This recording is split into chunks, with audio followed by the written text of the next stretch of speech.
There was a time when I thought being a pastor's wife would be an honor.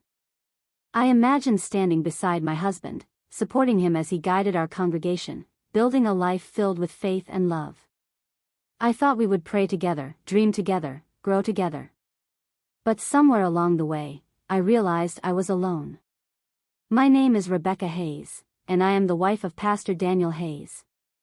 To the world, we were the perfect couple, a man devoted to his faith and a woman who stood by him, graceful and supportive. But what the world didn't see was how lonely it felt to be married to a man who always had time for God but never for me.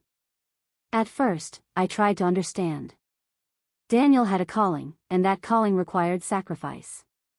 Late-night prayers, counseling troubled souls, church meetings that stretched into the early morning hours, I accepted it all. But understanding didn't fill the empty space in our bed. It didn't quiet the ache in my chest when I spent yet another evening alone, eating dinner in silence while my husband sat in his office, preparing his next sermon. I was a woman in the shadows of my own marriage. And then, there was Liam Carter. Liam was different from the men in our congregation. He was younger than Daniel, maybe mid-30s, tall, with dark eyes that held a quiet intensity. He wasn't overly religious, but he came to church enough to keep up appearances. I knew him as the man who volunteered to fix things around the church, leaky faucets, broken chairs, anything that needed a strong pair of hands. I first noticed him the day he came to repair a light fixture in the church kitchen. I was preparing coffee for the women's ministry, and he was standing on a ladder, sleeves rolled up, muscles flexing as he worked. He caught me staring, and for the first time in years, I felt something stir inside me. A spark. "Need any help with that?" he asked, flashing a grin that made my stomach flip. I laughed, shaking my head. "I think I should be asking you that." He chuckled and went back to work, but something changed that day. I started noticing him more, the way he lingered after service, the way his eyes found mine in a crowded room. And he noticed me too. It wasn't immediate. It wasn't dramatic. It was a slow burn, a quiet pull towards something I wasn't supposed to want. One Sunday after service, I found myself sitting alone in the church garden, lost in thought. I didn't hear Liam approach until he was standing beside me. "Mind if I sit?" he asked. I should have said no. I should have left. But I didn't. "Of course," I said, shifting to make room on the bench. For a while, we sat in silence, the warm afternoon sun casting golden light over the churchyard. Then, he spoke. "You always seem so distant," he said, glancing at me. "Like you're somewhere else." I let out a dry laugh. "I guess I am." He didn't push for more, but something in his expression told me he understood. And that was the problem. Liam saw me. My husband saw his church, his responsibilities, his duties. But Liam? He saw me. That afternoon, we talked for hours, about life, about the little things that didn't matter but felt important because someone was finally listening. And when I got home that night, Daniel barely noticed I had been gone. That was the first moment I realized how dangerous Liam was. Because he made me feel something I hadn't felt in years. Wanted. And that was where it all began. Temptation doesn't come crashing in like a storm. It sneaks in like a whisper, a soft breeze that barely stirs the air. By the time you realize it's there, it's already wrapped around you, pulling you in. Liam became a presence in my life before I even knew what was happening. It started with small moments, passing smiles after service, casual conversations in the church hallway, lingering glances that lasted just a second too long. Nothing sinful. Nothing I couldn't justify. But I knew. I knew that the way my heart raced when I saw him wasn't right. I knew that I thought about him more than I should. And I knew that if I wasn't careful, something dangerous was waiting on the other side of this attraction. But knowing didn't stop me. One evening, I found myself in the church kitchen again, wiping down the counters after a long day. The congregation had left, and Daniel was in his office, deep in study as always. I should have gone home. Instead, I lingered, busying myself with tasks that didn't need doing. And then, Liam walked in. "Hey," he said, leaning against the doorway. I looked up and smiled, too tired to pretend I wasn't happy to see him. "Hey. Still working?" he asked, stepping inside. "Just cleaning up." I set my rag down, suddenly aware of how alone we were. He nodded and leaned against the counter beside me. "I like this time of night. The church feels different when it's empty." I swallowed, my throat dry. "Yeah. Quieter." We stood there for a moment, the silence between us stretching too long. I should have left. I should have made an excuse. But I didn't. "You seem tired," he said, his voice softer now. I let out a small laugh. Being a pastor's wife is exhausting. Liam tilted his head, studying me. "You don't have to be just that, you know."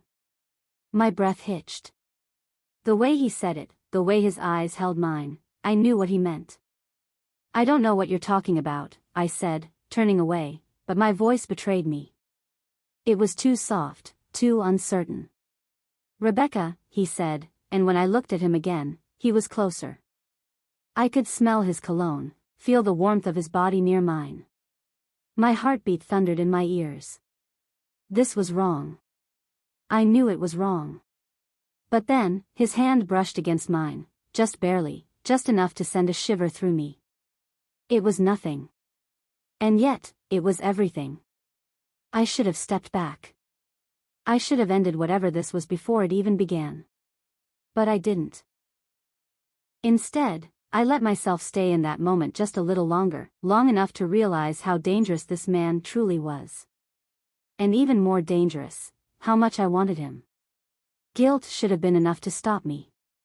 That night in the church kitchen, when Liam's hand brushed mine, should have pulled away. I should have remembered the vows I made, the life I built with Daniel. But guilt has a way of fading when loneliness takes its place. It started as something small. A conversation here, a glance there. Then, it became more, text messages at odd hours, excuses to run into each other. I told myself it was harmless. I was lying to myself. The night I crossed the line, it wasn't planned. It wasn't some grand betrayal, premeditated and deliberate. It was a moment. A weakness. A choice I couldn't take back. It was late, nearly midnight. Daniel was at the hospital visiting a member of the congregation who had fallen ill. I was home alone, curled up on the couch with a glass of wine, my thoughts heavy. Then, my phone lit up. "Liam, can't sleep." I stared at the screen, my pulse quickening. I should have ignored it. I should have set the phone down and gone to bed. Instead, I replied. Me neither." Seconds later, another message came. "Liam, come outside." My breath caught. I hesitated, staring at the words, knowing what they meant. Knowing that if I stepped outside, I wouldn't be able to lie to myself anymore. But I went anyway. I opened the front door to find him standing by his truck, hands in his pockets, watching me. The night air was cool, but my skin felt warm, too warm. "I shouldn't be out here," I whispered, wrapping my arms around myself. Liam took a step closer. "But you are." I swallowed hard, the space between us too small, my body too aware of his. "I don't know what I'm doing," I admitted, my voice barely audible. His gaze searched mine, and then, he reached for me. The moment his fingers brushed my cheek, I stopped breathing. And when he leaned in, his lips hovering just over mine, I let myself forget everything. I kissed him. It wasn't soft or hesitant. It was desperate, hungry, months of loneliness and longing pouring into that single moment. His hands gripped my waist, pulling me against him, and for the first time in years, I felt wanted. I felt alive. I didn't stop him when he deepened the kiss, when his fingers traced the curve of my spine. I didn't stop myself when I let him take me back to his truck, when I let his hands explore places only my husband should have known. I didn't stop anything. And when it was over, when reality came crashing down, I sat there in the darkness, my heart pounding, my wedding ring pressing cold against my skin. I had done the one thing I swore I never would.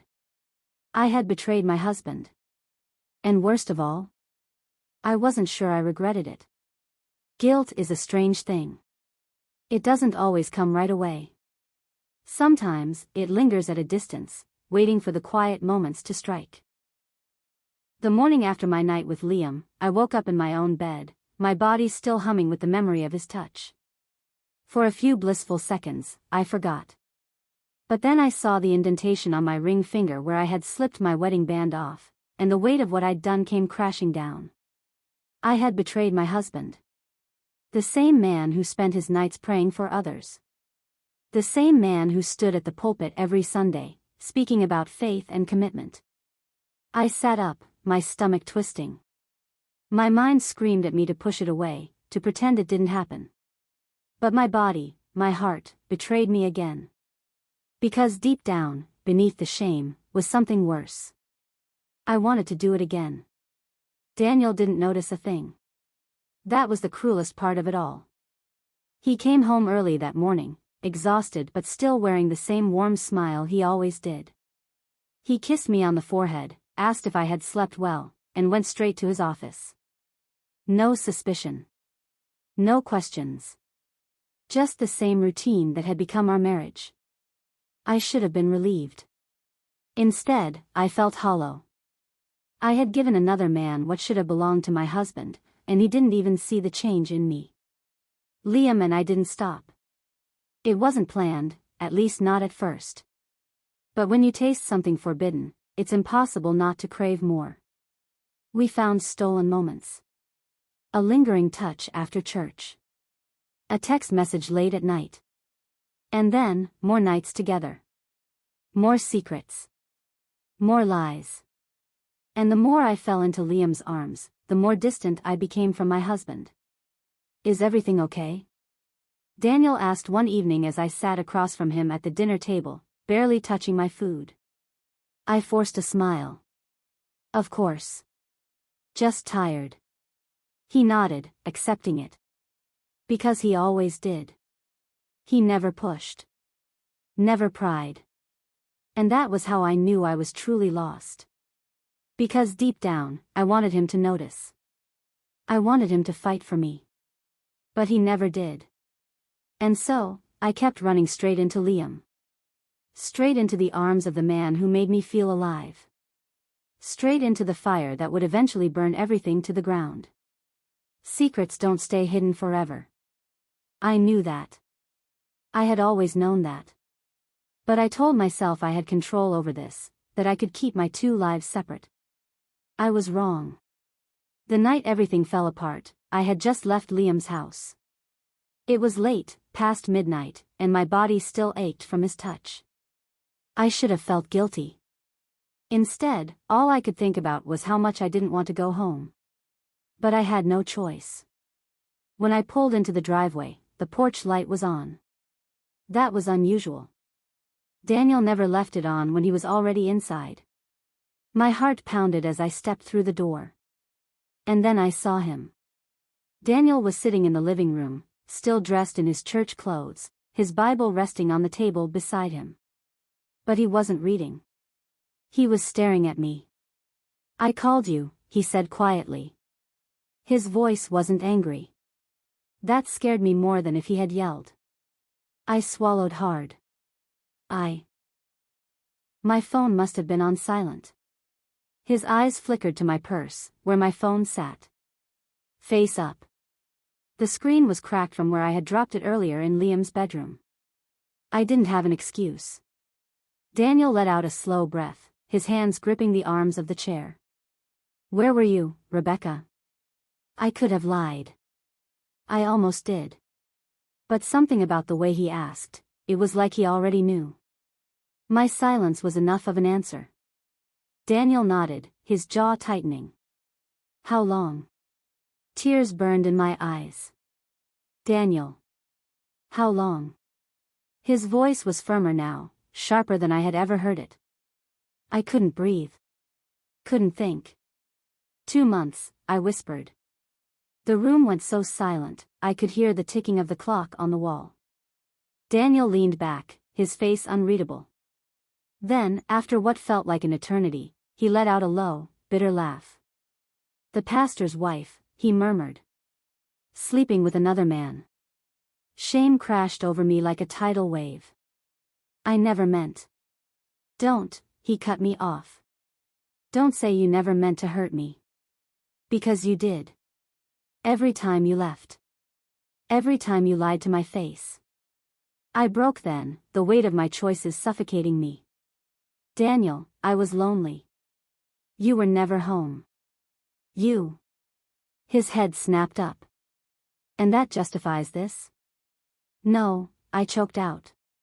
Nothing justifies it. But I need you to understand. His eyes turned cold. I don't need to understand anything, Rebecca. And that was when I knew. I had destroyed us.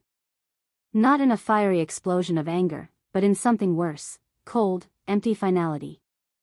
Daniel stood, running a hand through his hair. I need time, he muttered, as if he couldn't even stand to look at me. I need to think. And then he walked past me, grabbed his keys, and left. I wanted to chase after him. I wanted to beg him to stay. But what right did I have? I had already lost him. Daniel never raised his voice. Never threw things. That wasn't the kind of man he was. Instead, he became distant. He still preached, still counseled people through their struggles, but at home, he was a ghost. And I was the reason why. I ended things with Liam immediately. It wasn't even a question. Whatever happiness I thought I had with him had been nothing but a lie. A selfish, fleeting escape. But it was too late. Daniel moved out 2 weeks later. He told the congregation he needed a sabbatical. A time of reflection. No one questioned it. No one knew the truth. Except me. And every night, as I lay in the bed we once shared, staring at the empty space beside me, I finally understood. I had ruined everything. Not just my marriage. But the one man who had truly loved me. And no matter how many times I prayed, no matter how many tears I cried, I couldn't take it back. Some sins don't come with second chances. And I had learned that the hard way. The end.